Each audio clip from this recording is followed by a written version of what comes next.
The AllStar app, the #1 app in the business. UFC, Bellator, One Championship, PFL, and more. Get the app right now. Link in description.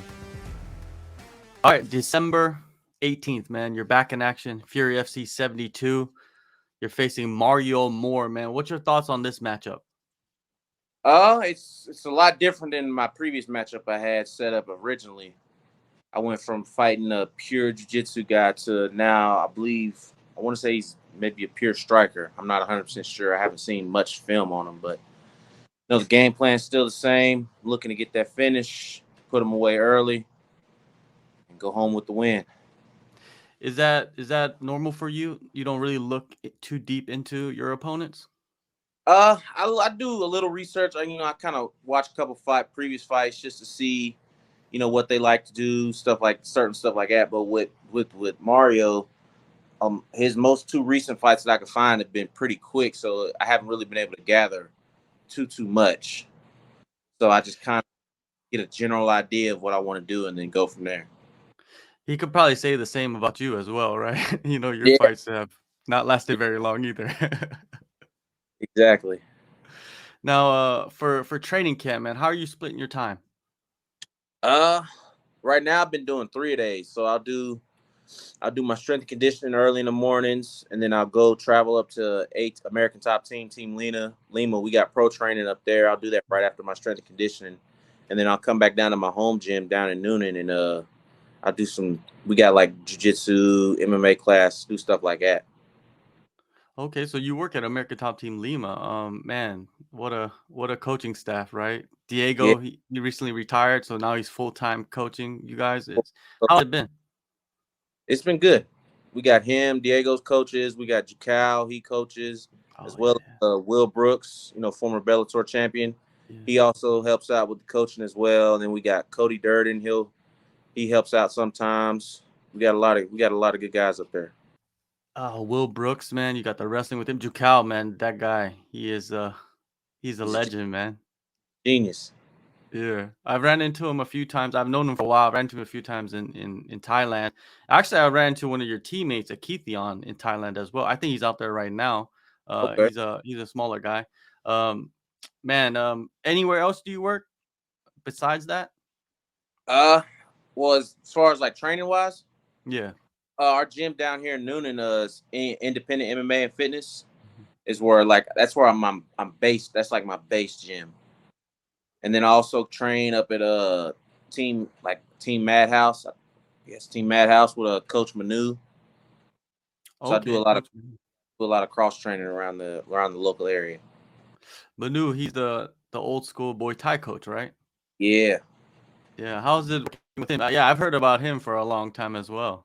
it's really good. It's he talks really fast, so like in his English, like he's got good English, but it's hard to understand him sometimes. And then like sometimes we'll start training, and then he'll just start talking, telling a story, and then like 30 minutes later, he finally finishes the story, and then we just kind of been hanging out for 30 minutes. Then we'll be like, all right, now time to work, and then we'll continue working, doing what we're doing. But it's like stop training in the middle and just tell a story, and it'll just go off. You did combatives, man, in the military. That's something that's interesting to me because I ran into a few fighters that did that. I don't Yeah, even know if it's called martial. Would you consider it a martial art, combatives?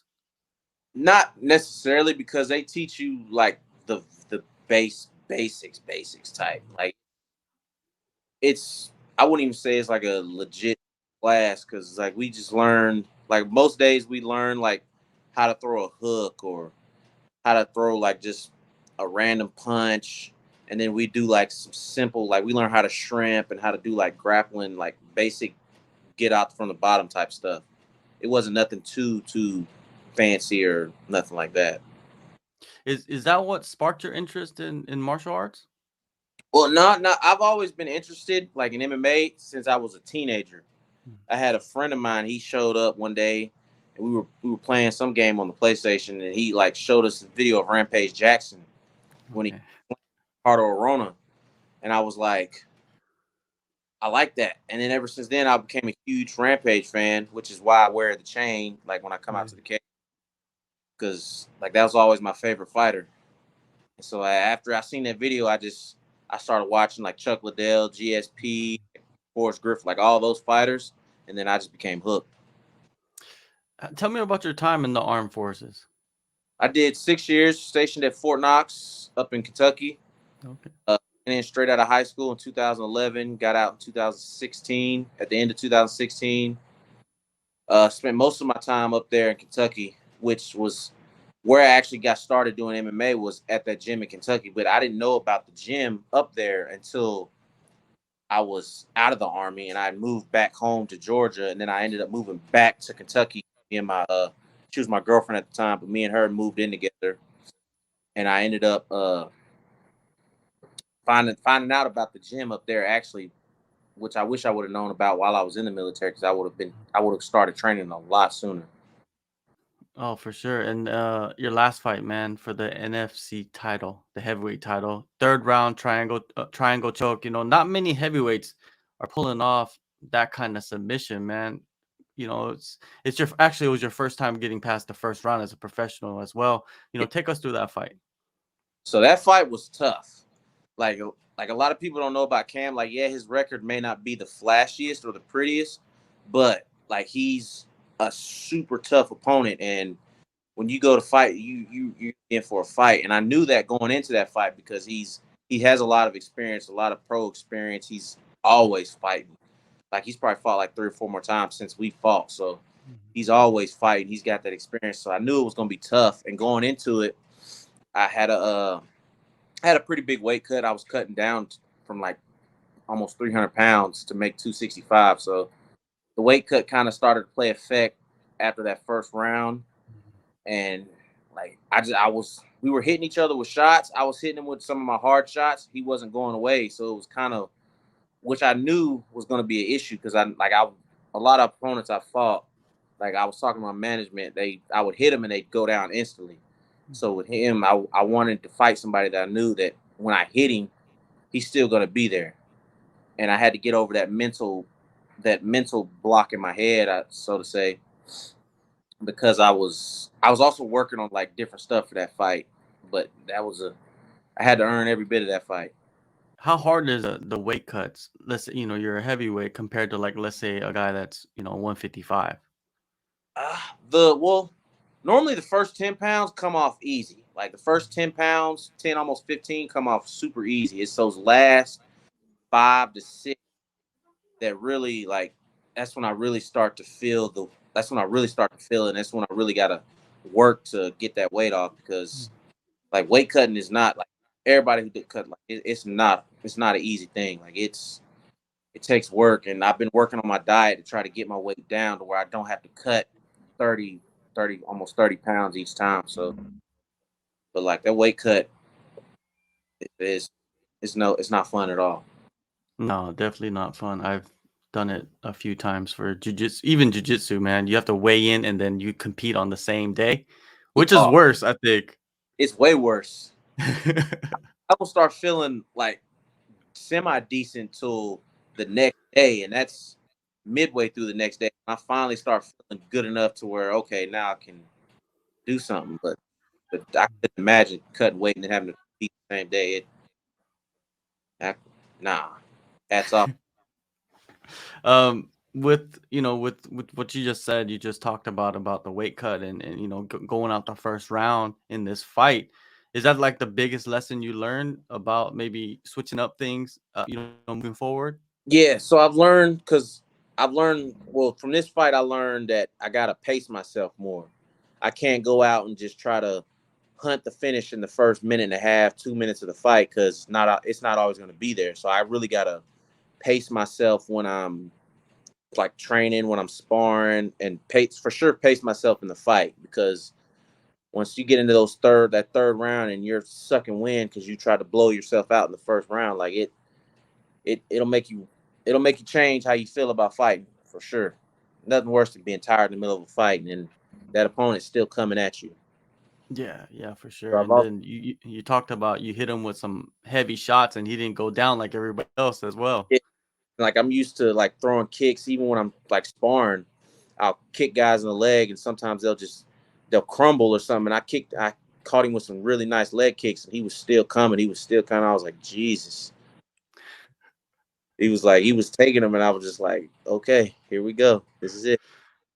I think that's the closest thing you can experience as like maybe a zombie coming at you, right? Like you're hitting them, but they're just coming back. Hitting them with everything you got, and like you can see it taking an effect on them, but they're still just marching you down and coming forward every time. It's like, man, what I got to do to put this guy away? Now, when you look back at your career, right, as an amateur, you had 2 losses. How did those fights mold you? Those were still. I was still like a year into training when I lost those fights, so it was still like it was. I knew I wasn't really expecting like to lose because I was on a 3-fight win streak at the time, and I was kind of just getting started, so I was really feeling myself. But when I took those losses, it really made me like, okay, I really got to work on these aspects of my game. Like I really got to put time and effort into fixing these holes because once I turn pro, like it's really no like once you become pro and you're trying to get to the UFC, like it's no you can't go into the UFC with those major holes in your game. Like you really got to patch those up before you get there because once you get there, it's almost like you got one chance to do what you can do, and then that's it. You can't go in there with huge holes in your game and then expect to work on those while you're in the UFC. That's pretty wild that you were in your 4th fight and you weren't even a year into training. I That's started wild. very first amateur fight. I was probably training for 3, maybe 4 months. Like I started training, it was like September, and I had the fight in November. And you wanted to do that, or was it like Yeah. the coaches? Oh, you Now wanted to I was rush in. like, I want to get in there because isn't like I figured like I'm gonna have to learn like whether I want to do this or not. So I was like, I might as well have a fight soon, so that way I can know like if I really want to do this or if I really want to invest time and effort every day into doing this. So I was like, let me just get a couple months of training, kind of learn the basics and stuff, and then take a fight and see how it works. And it worked out in my favor. Yeah, on the job training, right? That's what the amateur fights are for. Yeah, yeah. Was that the mentality for you when you're taking the fight? You're like, even if I lose these fights, I don't want to lose, but even if I do, I can take the losses and learn from them and then move Yeah, forward. I learned like Okay. every fight I had as an amateur, I learned from like, okay, this is what I can do. This is what I got to work on. Like it was all like all those amateur fights. Even some of these pro fights have been like just I'm learning. I'm still learning about myself and learning like different ways about the fight game because the fight game's always evolving. So I'm always trying to take what I did in the fight or take some stuff I didn't do and just try to learn and work on it and get better each time. Man, you're a massive dude. Like, I'm surprised that people wanted to fight you. That, that's why reason why I had to turn pro so soon because I Mhm. couldn't find fights. I mean, I was fighting at super heavyweight, so there wasn't a lot of super heavyweights. Yeah. And then even my first 2 pro fights were super heavyweights, and so I really had like I think my second pro fight I walked in the cage at 350, and so Wow. I had to really after that fight I was like, okay, if I really want to do this for real, I gotta start dropping this weight to get down to 265 because there's no like super heavyweight fights at the professional, not any good ones anyways, that are Mhm. going to get me to where I want to be. So I really had to focus on getting that weight down, and finally I got under 300 pounds, and I've just been trying to maintain and keep it that way. Now, in this fight coming up, man, how do you envision yourself picking up the win? I would like honestly, I would like to get another submission victory because Yeah. jiu-jitsu, like that's my base. So I really like you don't see a lot of jiu-jitsu based heavyweights anymore. No. So like I really would like to bring back that old, Frank Mir, Yeah. Minotauro Nogueira, Fabricio Verdun, like all those jiu-jitsu guys, because like getting a knockout's cool, but there's nothing more satisfying than making another grown man physically say I quit. Like you put them Yeah. in so much pain to where they physically can't go anymore. Like a knockout's cool, you know what I'm saying? They're fun, they're flashy, but it's more satisfying to see a grown man tap. You watch the UFC. When you watch the UFC heavyweight division, do you feel like the climate of like how fighting is now has turned everybody into brawlers, basically, like strikers, even though they do have like a jiu-jitsu background or a grappling background? Yeah, because everybody's like, especially in the UFC, everybody's wanting that.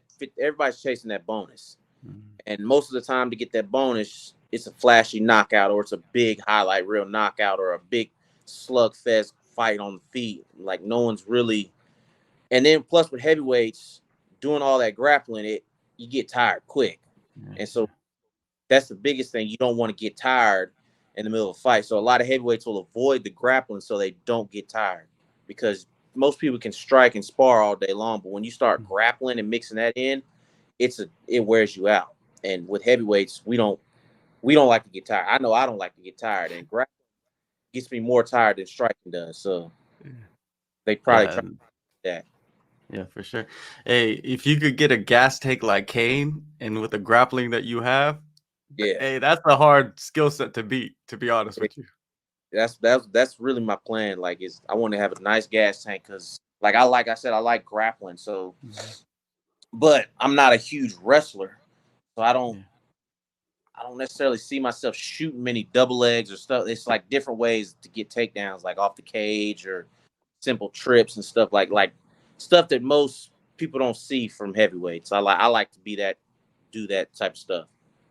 That's Yeah, why there's always my favorite submissions because you don't see heavyweights throwing up triangles. no, I don't remember the last heavyweight, I don't you think I've know. ever, not in the UFC at least.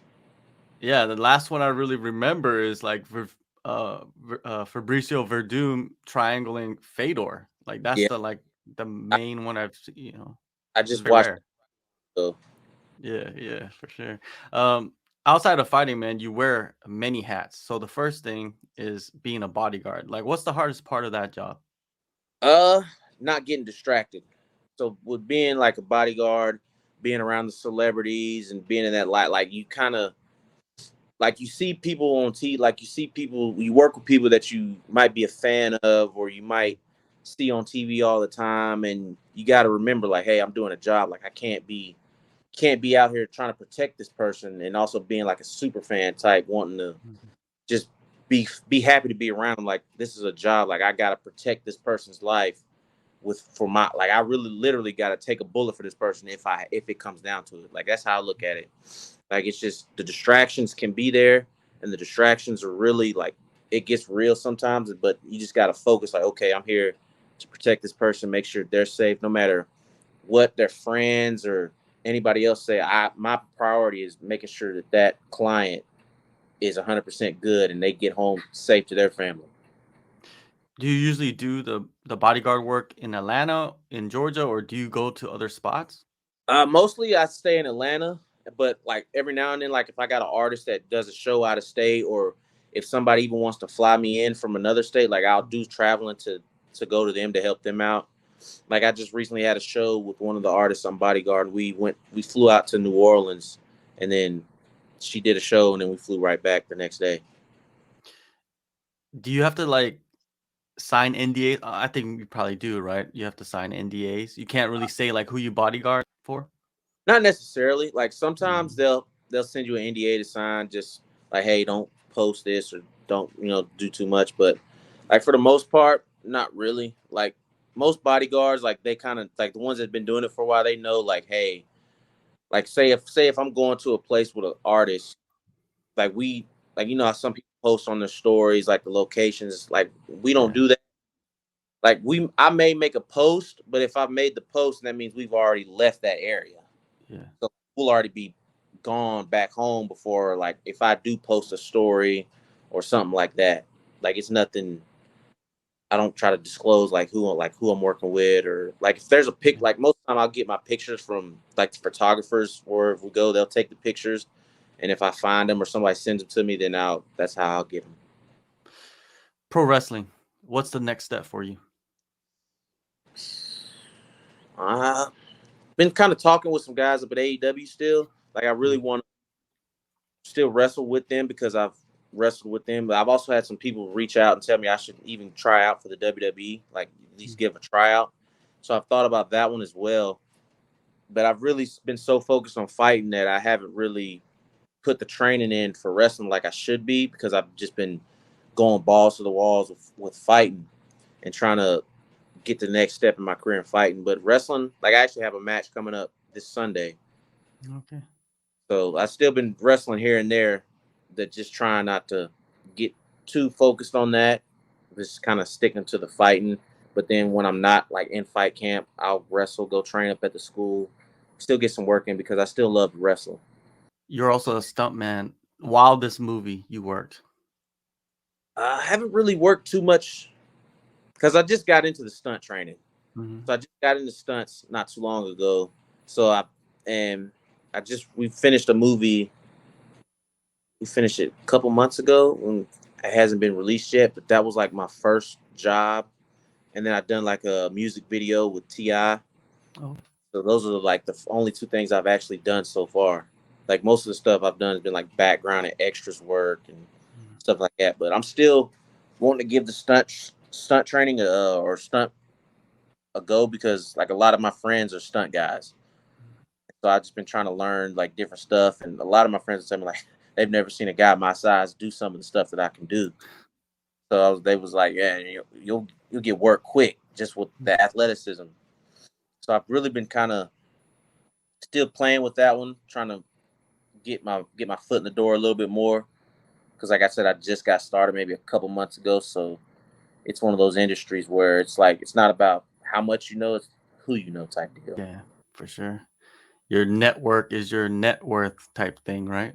Yeah, that's with anything nowadays. Yeah, man, you have so much going for you. Like all you need is the platform basically. And I think fighting will most likely take you there, right? If you keep winning, you get signed by the UFC. The UFC is so massive that once you get in the cage and get in some of those post-fight interviews, get into some of those highlights, it'll allow you to take off in so many other aspects, man. It's nothing but the best for you, man. Everybody go in the descriptions and download the AllStar app. December 18th, Fury FC 72. Austin's back in action. Thank you, Austin, for the time. Thank you so much.